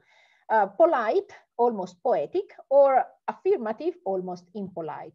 So polite, almost poetic, I used the data from tragedies of Shakespeare, and impolite, affirmative, almost impolite, I used the text from rap songs. So let's start with the impolite. We want to generate a rap song. This is a free text generation problem. For that, we are going to use the long short-term memories. And we are going to use some rap songs as training set, and we are going to train these long short-term memories to produce sequences of characters to form words and then to form the song. This is the network. Okay, so this is the network. The network has some inputs, one layer of long short-term memories, and then one output layer of softmax units. Okay, so let's see. The inputs are sequences of letters. So I was feeding the network sequences of characters rather than sequences of words. Can you imagine why? Because sequences of words, if I want to do a one-hot encoding, the one-hot encoding of a word has to say 1 if the word is in the sentence or 0 if it's not. That means that if the word is in the sentence, that means that the whole vector has the size of the dictionary of words. Now, the dictionary of words in English, even if I use a reduced vocabulary, is probably around many thousand, right? On the opposite, if I do the same at the character level, I'm going to have if a character is present or not at the moment, and the character is present or not, is going to be a 1 or a 0 in a vector the size of the character set. And the character set is at the maximum 100, 150, if I also consider the punctuations. So of course, using the character level makes the whole size of the network and the whole size of the one hot encoded data set much smaller. So I decided to go for a prediction at the character level. So I feed my long short-term memories as sequences of characters. In this case, for example, I have H, O, U, S, right? And that's the sequence.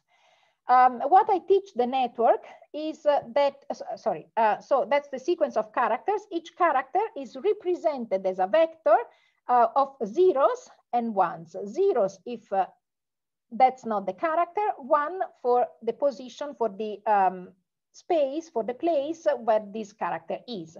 So the second place in the vector is the place for H, then it's 1, everything else is 0. The fourth place in the vector is refers to the O, this is 1, everything else is 0. This is the one hot encoding. So I'm going to have a sequence of such 1, 0 vectors, right? And I'm going to feed this sequence, in this case of 4 characters, but it could be more, into the network. Then I train my network that for each input, I'm going to predict the next character. So for H, I'm going to predict O. For H and O, I'm going to predict U. For H, O, and U, I'm going to predict S, and so on, right? So every time I predict the next character. How do I predict the next character? I have as output a series. So I have as many units as the character set, and each unit is active if the corresponding character is the one to be predicted. So I'm going to have, those are all softmax activation function. So I'm going to have that A has a low probability of being the next character, B even lower probability, M okay, but definitely E has a high probability. So at the end, I'm going to accept E as the next character to be predicted after H, O, U, E, S, right? So this is how they work. Since the LSTM, now you wanted, it's really hard to explain it in 2 minutes. Since the LSTM neural networks, they are recurrent network, you see they have this auto connection. This auto connection introduces some time component in the outputting of the network, of the unit. the time component means that my output at time t depends on the input at time t, but also on the input at time t minus 1, at time t minus 2, at time t minus 3, at time t minus 4. So I build a memory inside these units. How big the memory depends on how many past samples I fit in this sequence. Okay. So this is how I implemented my LSTM network: an input layer, an LSTM layer, a dropout layer, and a dense layer. The dropout layer was not in this figure. In this figure, I had only 3 layers: input, LSTM, output. The dropout layer is just a temporary layer that we use for regularization. So we inject some randomization in the training of the network, and that's because it's very easy to build large network. And then if the network is too large, and in this case it was too large for the small data set of rep songs that I had, then the network goes into overfitting. So the dropout layer is supposed to limit the effect of the overfitting. Here I take my rep songs. I do some text reshaping. You remember the cleaning up, all these things about the text. Then I apply some dictionary to do this 1-0 encoding. And then the leg column. The leg column is a column that makes a copy of the current column and then shifts it back in time. So I use the leg column to build my past. So if I have the HOUS, and then I make a copy, and then I'm going to shift it up, then I'm going to have H, and I'm going to have O, and then H, and then I can shape, or I can introduce the past samples, the past characters in the word. So once I have shaped, shaping the text is not that easy, because as I said, you need to shape it according to the one-hot encoding. So there is a bit of some operations to do. But then once you have shaped these, inputs, you feed the Keras network learner with the neural architecture and the data, and then you train the network in here. Right, and then at the end you save it and you write it somewhere else. Then you need to deploy it. You have a model. The model is trained given the previous, I think it was 100 characters. Given the previous 100 characters, the network is supposed to predict the next 101 characters. So how do I do the free text generation? I start with 100 characters. I build the next 101 character. Then I use this recursive loop end to, so I have the 101 characters. I kick out the first character in the sequence. I add the newly predicted character as the newest character. And then I feed back these new 100 characters to generate the 102 characters. And again, I kick out the oldest character. I use the predicted character as the youngest character. And then again, I feed it into the model to predict the 103rd character, and so on and so on. And then once I give the first 100 characters as a trigger, I am going, this deployment workflow is going to generate character after character until I form a full sentence and a full song.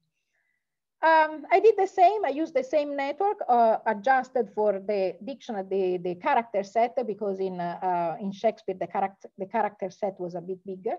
And I use exactly the same, but this time the training set was made by King Lear, Othello, and Much Ado About Nothing. So in the network is the same, the training is different. Those are two different trained networks, but the same architecture, and then I obtain different results.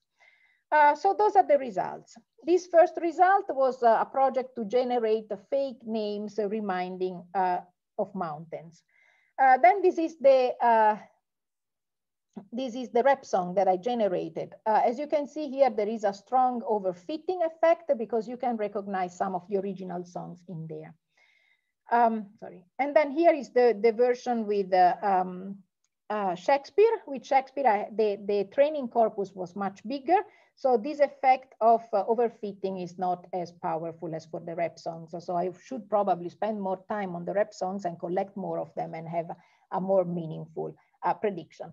But you can see, right, that the style might not make sense all the time, but actually it's Shakespearean, I mean, in some way, right? It says, where are the thief? And even though the characters are mixed up from different tragedies and the comedy, but somehow they keep, they make sense, right? They say something that somehow makes sense. So where is the patience now exactly?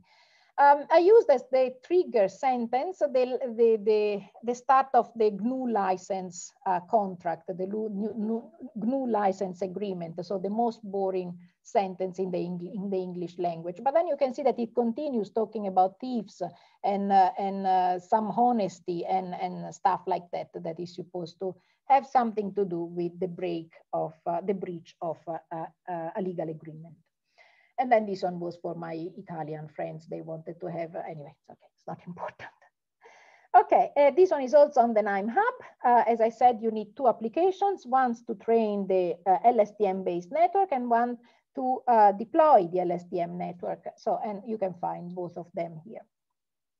And then finally, the last application I wanted to talk to you about is automatic translation. We want to have a model that translates English into German. So we use an encoder-decoder model.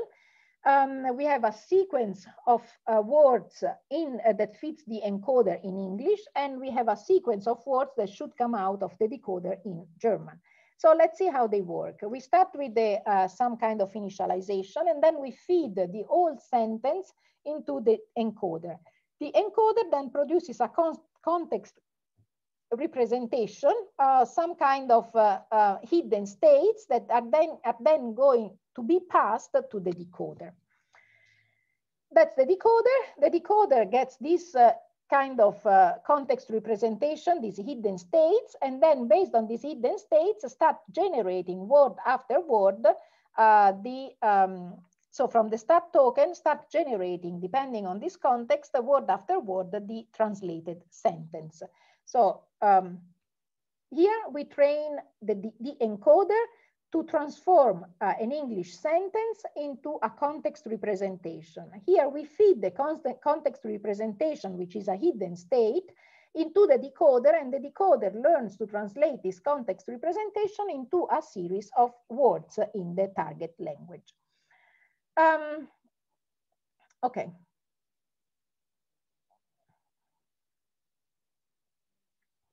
You can do, so this one is done at the word level. Of course, you can do the same at the character level. As I said before, moving from the word level to the character level produces a much smaller network, has less problems with memory because the whole dictionary is dramatically reduced from thousands of words to just 100 characters.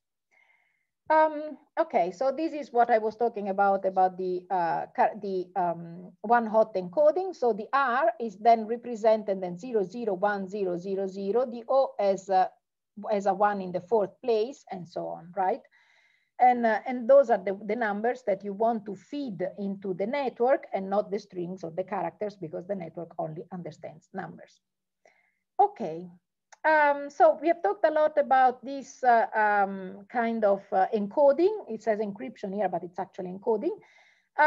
So you can do an encoding based on using some numbers. For example, I don't know, you have a categories, you have a set of categories, for example, like cities, and then each city is coded as a number. So you say, Berlin is number 1, Constance is number 2, Frankfurt is number 3, and so on, right? So this is the number-based, index-based encoding. Otherwise, you can use the one-hot encoding, and that's what we do for the words, where, as I said before, it's always 0, besides that it's 1 where this word is supposed to be in the dictionary. Sometimes what we do in KNIME is since the Keras network learner includes the conversion from an index-based encoding to a one-hot encoding, so sometimes we just feed an index-based encoding of numbers into the Keras network learner, and then we choose the option to transform the index-based encoding into the one-hot encoding. If you want to know more about encoding, I have another blog post that I wrote about encoding. It's all on Medium. So there are many encoding strategies that you can use, and the one-hot encoding is described there as well. So this is the encoder-decoder neural network, implementation of the neural network for the translation. Here I take the data in English, data in German. I put them together because at the end it's a supervised training, because I want to train to associate the German sentence to the English sentence. Here there are the two neural networks, the encoder and the decoder. Both they have an input layer, of course, and then there is the both of them, they have a long short-term memories. The long short-term memories of the encoder is the one that generates the context status, and it feeds the long short-term memory of the decoder. And then the decoder also has this dense layer, which is the one that is supposed to produce this output of the final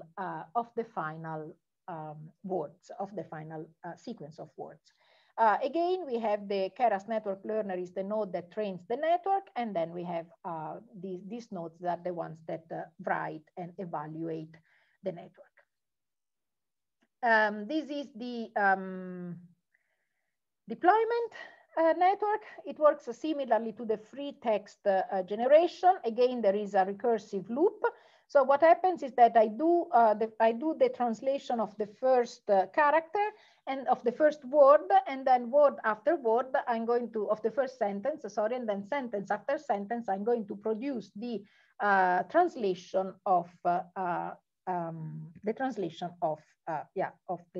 input sentence.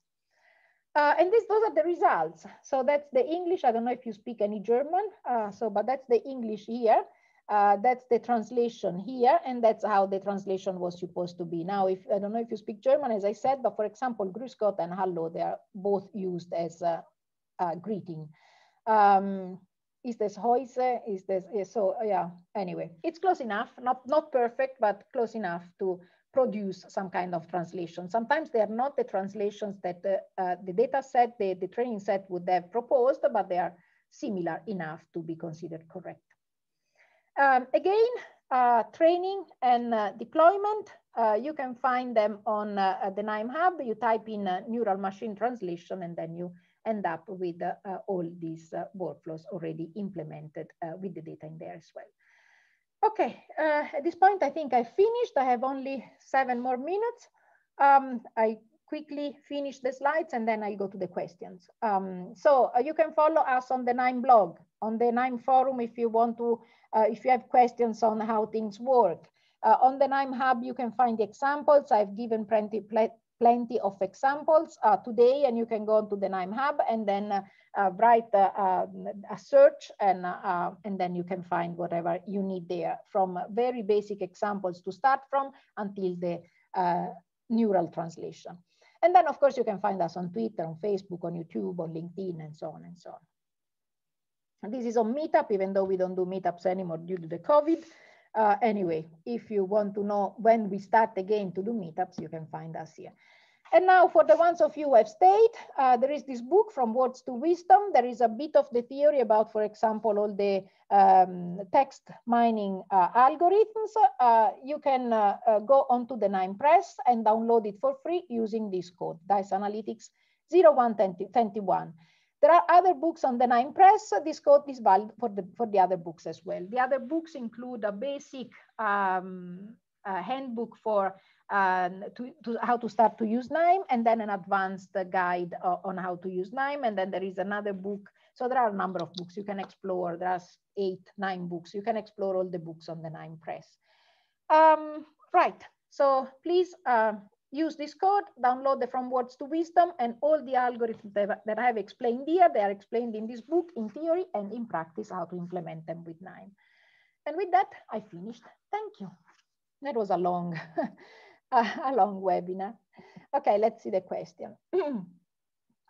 Are all TensorFlow and Keras modules and also Python R packages can be found in the library, or how does it work? Can we add more packages and create nodes in KNIME? Sure, you can add more packages. You can create nodes in KNIME.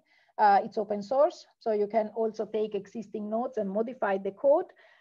Sure, you can do that. All the packages, TensorFlow and Keras, are available. They're not available in the core. You need to install the extension. So what I usually do, I'm very practical. So I'm going to show you. So I usually use KNIME, I end up File, Install KNIME Extensions. And then from the Install KNIME Extensions, I'm going to select, for example, most of them. So KNIME and extensions, the big data extensions, the community extensions, for example, the image processing analysis, I would install. Others for sure, because the others have a lot of stuff. The lab extensions, all of them. And then I install everything at least once, and then I don't need to install the piece by piece. So yeah, I would advise you to install as many as possible of those. All these extensions, they take, of course, if you install all of them at the same time, it's going to take a bit of time to install all of them, but I would say it's worth it.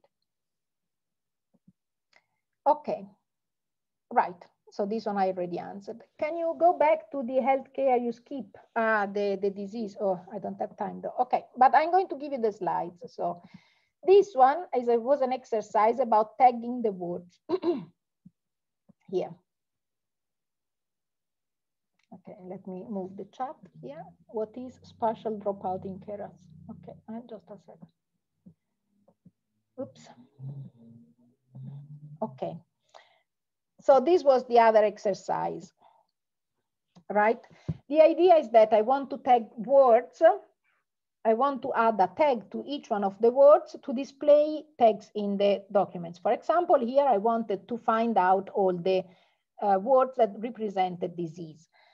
You think it's easy because you take a list of disease and then you match the list of disease with the text, but then the list of disease is usually not full, not complete. They have different words. Sometimes it's in Latin, sometimes it's not. So it's ununderstandable.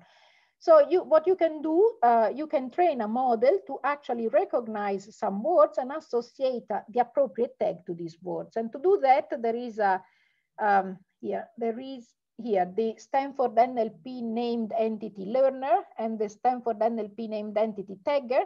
So what this node does, it trains a linguistic model to recognize some words based on the context they are in and to properly label them as whatever you tell them to label. So we trained this NLP named entity model with medical sentences, and then based on these medical sentences, we trained the model to associate, to recognize some words as disease. And then when we perform the deployment, okay, let me see here.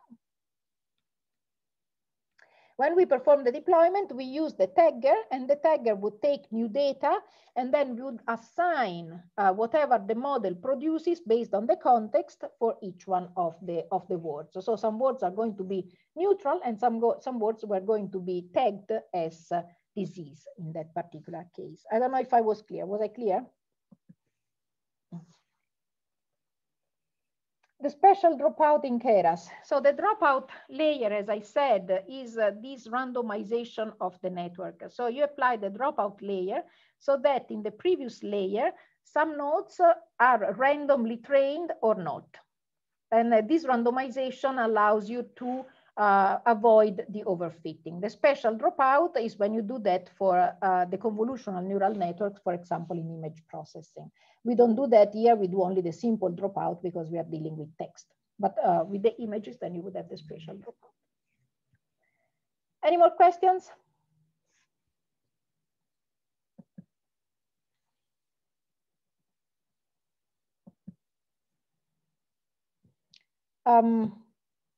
Okay, I think we have still some time if you want to. Oh, no, we don't. Okay, well, anyway, if you have my email address, I'm going to send you the slides. Yeah, you can download all these workflows from the KNIME Hub. So if you have questions, you can also ask them in the forum or find the author on the KNIME Hub. My email ID is rosaria.silipo@knime.com. Who did I send it to? No, I didn't send it to the right people. Okay, let me do it again. I don't think I can send it to everybody. Here, found it. It's okay, I can share it. Okay, perfect. Okay, then. Okay, all right. Great. So that's all about it for the webinar. Thank you so much, Rosaria. We had a great, terrific time on this webinar with you. Perfect. Thank you. I'm happy. Shall I give you the host privileges? Yeah, sure, you can. Okay, let's see. All right. Okay, and to all the attendees, we have mentioned an email in the chat section. You guys can email us for the recording or any queries regarding our trainings. Thank you so much. I don't know how to do it. Shall I just close it? Yes, you may close it. Okay, perfect. Okay, thank you and bye. Thank you, Rosaria. Till the next Take time. care. Ciao, See ciao. you.